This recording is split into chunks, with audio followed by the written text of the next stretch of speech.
We begin Hasbar 11:4. We're on Daf Lamed Gimel Amid Beis 33b in Brachos in the fifth parak. And the Gemara starts off by telling us a very famous statement. Amar Rabbi Chanina. Rabbi Chanina says, Hakol bidei shemayim chutz yirat shemayim.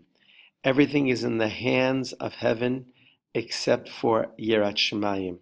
We'll see what that means in a few minutes. Shenemar, as the pasuk says, Ata Yisroel, now Yisroel, Ma Hashem Elokecha Shoel Mi Imach. What does God require, ask of you? Ki im liyira, other than to fear Him. That's the pasuk. So everything is in the hands of heaven except Yirat Shemayim, an awareness of heaven. As the pasuk says, when Moshe tells Bnei Yisrael in Devarim, in Parak Yud, now Yisrael, what does God ask of you? Only to fear Him.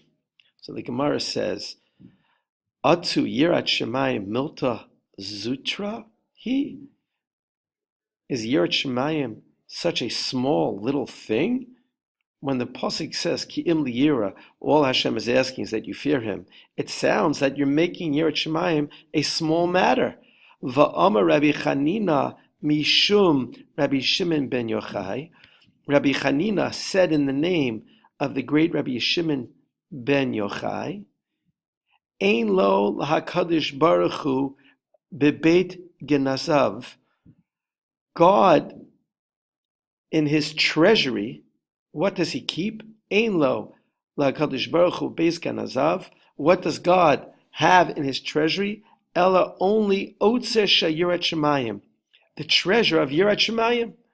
Shenemar, the pasuk says, Yirat Hashem, the fear of God, He atzro, is a treasure.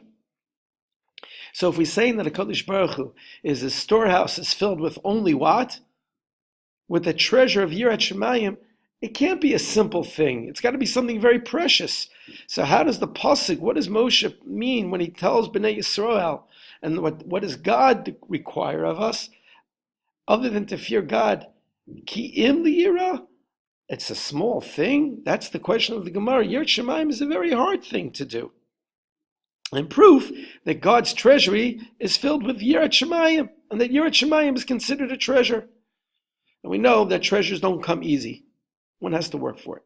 So the Gemara says, Ein, yes. Legabe Moshe, when it comes to Motra, Milta Zuchahi, Yirat Shemayim was a small thing, because Moshe had worked on himself for many years, and therefore he had accomplished and worked on himself. So Yirat Shemayim, an awareness of God for him, it was really a small matter. The Amar Rabbi Chanina, and Rabbi Chanina continues and says, Mashal, this is compared as a parable, la'adam, to a person, shemevakshim mimenu kli gadol.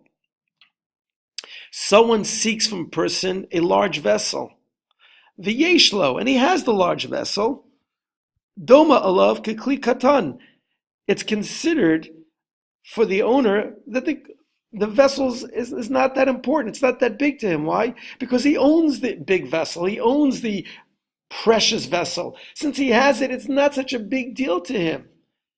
Kikatan, but if someone asked him for a small vessel, ve'ein lo, and he didn't possess the small vessel, domeh alav, it feels to him kekli gadol, like it's a big thing, because he doesn't have it.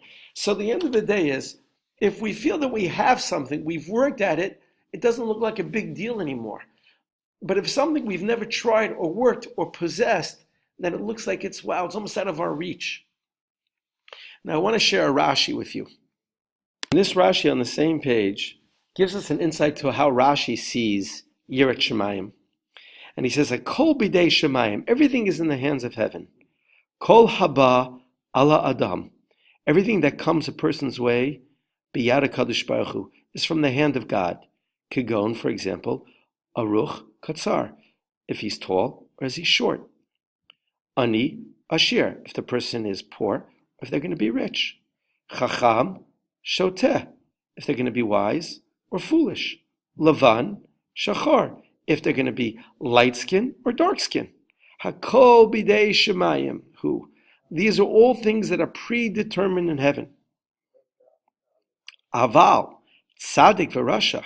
If the person is going to be righteous or a rasha, eino bo al yidei shemayim.